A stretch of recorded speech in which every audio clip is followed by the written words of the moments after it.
好，大家好，又係時候講下啲 DSE 嘅資訊啦。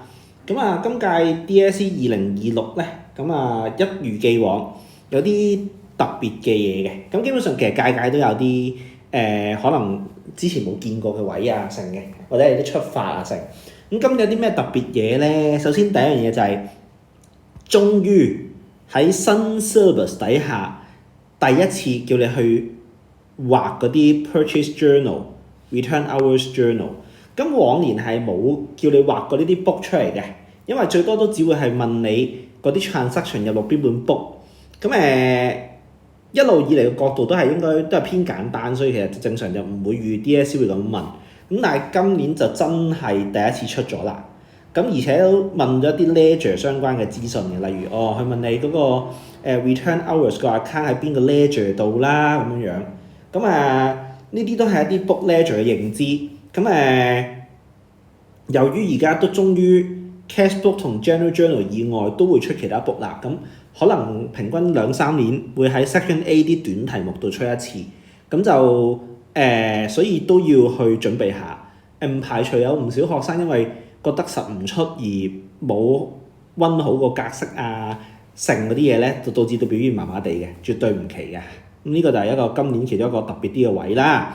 中間其實題目都仲有其他特別位嘅，咁我就並不會喺呢條片入邊講住啦，因為咧之後都會將今年 DSE 唔同題目嘅細節位咧，都會用翻其他片去一路講翻嘅。咁所以其他嘅細節位就之後再講翻啦。好啦，咁另外就係 AFDA 係啦。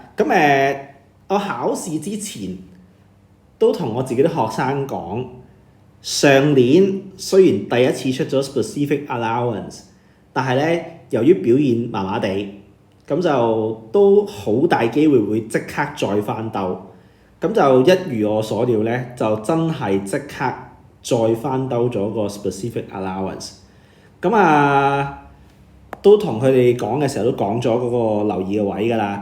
亦都即同我講嘅一樣啦。就係唔會好似書本或者係坊間 exercise 咁樣去嘅處理，有少少會有啲唔同。呢個都係可能都今年我都想像係應該都相對地差個表現應該係。咁就睇下會唔會再考多一年啦。跟住另外一個位就係呢個costing 嘅 income statement， 終於第一次有 opening inventory。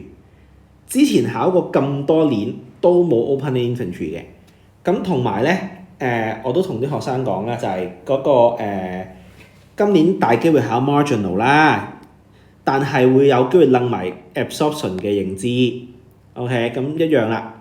你見到佢係雖然考 marginal costing 嘅 income statement， 但係你見到佢擸咗 absorption 去入邊度考嘅。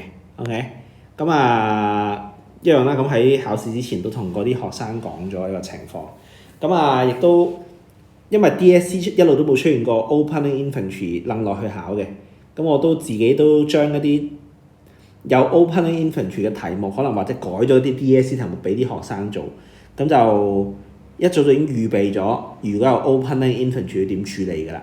呢個都係預期之內嘅。因為遲早都會考嘅，只不過幾時考咁解嘅啫。我就其實一路都好早都已經同佢哋準備緊呢樣嘢。跟住就會係呢個呢個比較特別少少啦，因為咧而家現實好多電子支付㗎嘛，就第一次喺 DSE 入邊出現我哋個電子支付嗰啲相關嘅一啲處理。呢個 receivable from 呢個 e-payment companies 係一條 incomplete record lim com 嘅題目入邊出現咗。都幾符合考評局嗰個處理啦，因為佢都考啲比較貼近現實啲嘅情景。尤其是而家電子支付都幾係大勢所趨，所以就擸埋嚟考都係一個預期之內嘅事。可能遲啲都間中就會見到㗎啦。下邊又講一啲係我份 mock 卷同 DSE mock 卷嘅一啲相似嘅位啦。好似呢條 costing 咧，佢先係排次序，排完次序接住係問嗰個multi product 多個種產品計個 break even。我嘅題目係基本上一樣嘅，就係先排次序，接住又係啦，given 咗有啲產品嘅件數去愛嚟再去計嗰個break even。咁啊，當然即係 multi product 入邊嘅 break even point 啦嚇，咁樣樣，咁係基本上 exactly 一樣嘅。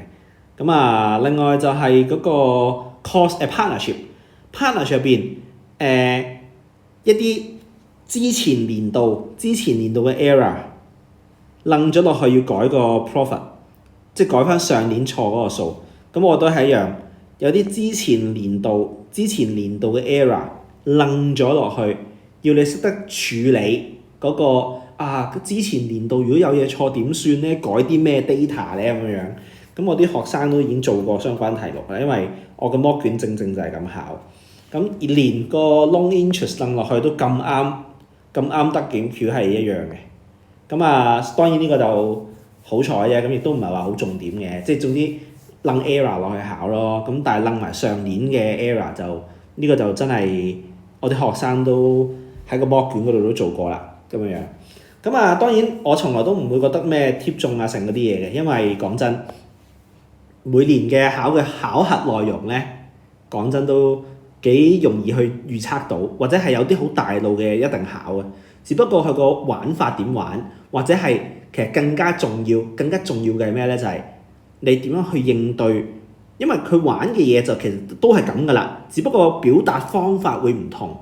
咁你咪要識點樣去應對唔同考核嘅 topic， 相關你有啲咩認知，有啲咩知識你係需要識咯。而個題型點出其實唔係重點 ，OK？ 你個基本概念對唔同 topic 嘅認知呢個先係最緊要咯 ，OK？ 咁樣樣。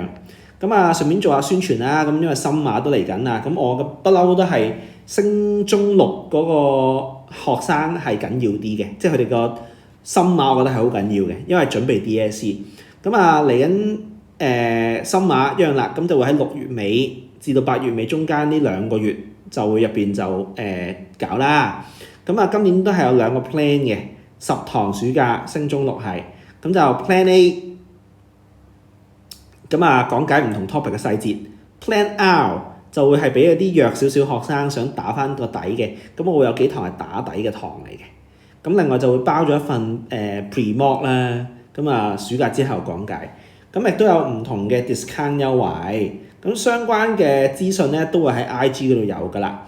咁啊歡迎有興趣嘅學生就歡迎可以留言查詢啦，亦都去 IGDM 查詢補習詳情啦，亦都可以望翻相關嗰個 post 啦，咁睇下相關嗰啲嘢。咁啊有問題啊可以隨時查詢問翻。咁如果中4、5咧，咁又乜？因為就冇好似升中6咁緊張嘅，咁啊可以因應翻唔同學生嘅需要咧，就再同佢安排下究竟暑假點搞。咁另外就係因為嚟緊都考試啊嘛，係咪？大考，咁所以又有需要嘅學生都盡快聯絡我，去睇下點去喺考試之前盡量去溫到幾多就得幾多，盡量搞翻好少少。OK， 咁從而就跟住接個暑假就可以好好準備 DSE 或者準備升中5啊之類嗰啲嘢啦。OK， 咁我嚟緊會拍好多今年 DSE 嗰啲唔同題目嘅，慢慢逐條嚟講解翻嘅片㗎啦。咁啊有啲咩就去到時聽完之後就再問翻啦。OK， 咁就係咁先。咁啊下次繼續講其他題目。拜拜。